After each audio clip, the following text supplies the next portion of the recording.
Hi, I'm Sam Barlow and I'm the lead designer on the Ghost Rider game. I'm here to answer some of your questions, give you an insight into the design process on a game like Ghost Rider.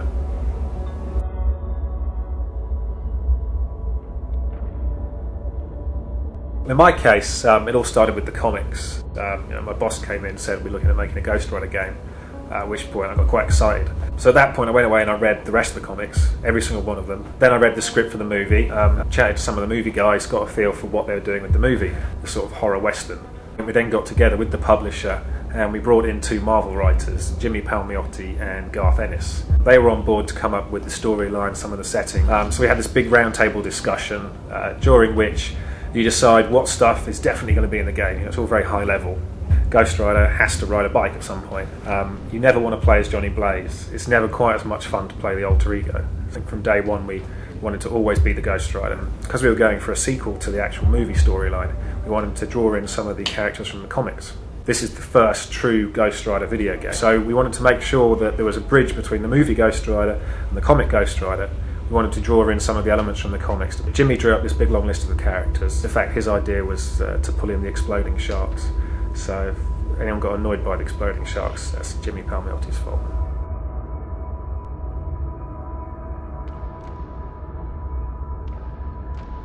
Everyone agreed from day one that we wanted to do a story that took place after the movie. When you're creating a movie, and obviously with Ghost Rider, where it's the first Ghost Rider movie, they're trying to cover a lot of the backstory, there's a lot of the heart-to-heart stuff in there, so you want to understand about Johnny, Roxanne, his father's death, that kind of thing. That isn't necessarily compelling material for a game. They know who the Ghost Rider character is when they get to the end of the movie.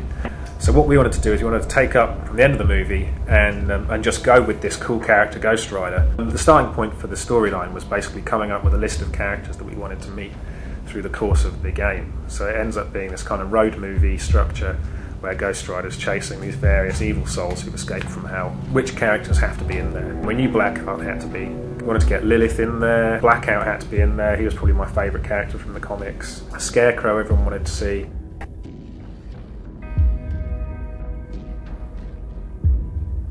I think for me the one I really wanted to see in there was Zodiac. He was this kind of green guy with a big cigar who was a serial killer superhero. We wanted to get some of the cooler Lilin in there. We kind of paid tribute to them with the actual Lilin Scythe Beast character who's in the game. Deathwatch turns up on the PSP in multiplayer. I'd have loved to have seen him in there as a boss fight.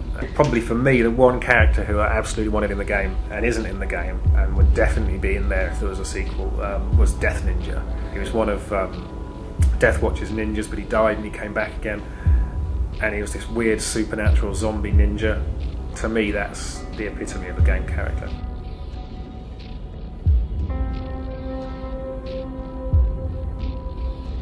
A couple of big elements that probably changed over the Ghost Rider development. Initially, some of the boss fights were conceived as quite different. So when you fought Vengeance, he was on top of this giant flaming dragon, and I think he had Roxanne in a little cage beneath him. You had to rescue her. We also had Blackout. Rather than riding this sort of futuristic watercraft, Blackout actually was on a giant Leviathan creature that was sort of being experimented on by the army. What we found with those when we started concepting them, discussing them with Marvel and the other guys, was they didn't necessarily fit in with the comic book treatment of those characters and also with the movie treatment. In order to maintain that vision and to keep everything belonging to the same universe, to make sure this was actually true to the movie, that we'd reconceived those boss fights on a much more human scale. Blackout's key power in the comics is that he can suck the light out of the world. So you always know Blackout's turning up when the lights dim and these big shadows get sucked in. We had this in the game in a certain form. You can probably see some footage of it. It was the kind of thing you really needed the power of the next-gen consoles to really do justice to that. So we ended up deciding not to have it in the game.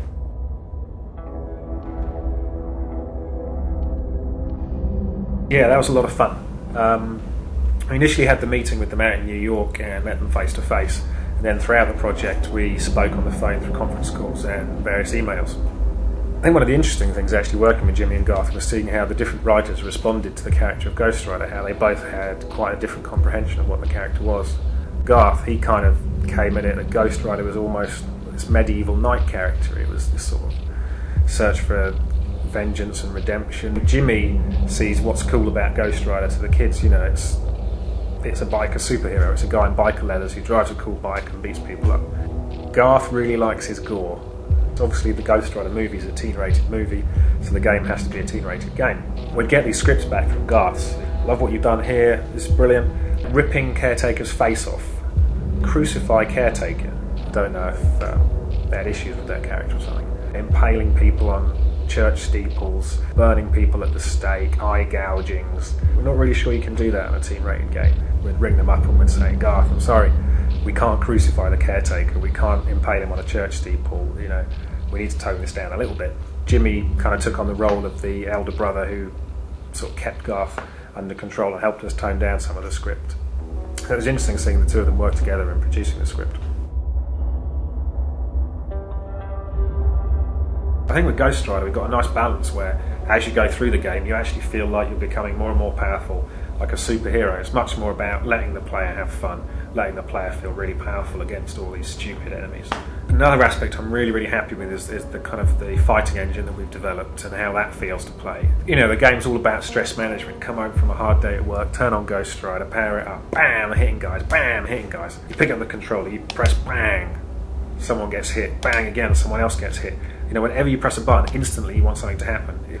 And that's the kind of game it is, and I think it works like that. We decided early on was to avoid having much in the way of puzzles.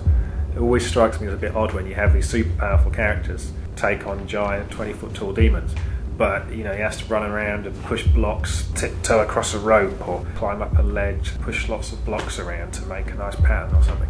For me that kind of ruins this whole thing of being a super powerful dude. And I think we've achieved that with Ghost Rider. One last thing, if I can get another thing in there, that if you win the game, you then unlock Blade, and you can play through the whole game as Blade. And he plays slightly differently. He can't absorb health from fire, he has to suck the blood out of the demons, that kind of thing. But it's really nice to have this completely different character in there. You know, he's always in the comics meeting up with Ghost Rider, and he's one of my favourite comic characters. So the chance to do not only Ghost Rider, but do Blade as well, was a dream come true. Well, thanks for your time. I hope you enjoyed listening to what I had to say and enjoyed playing the game. Bye.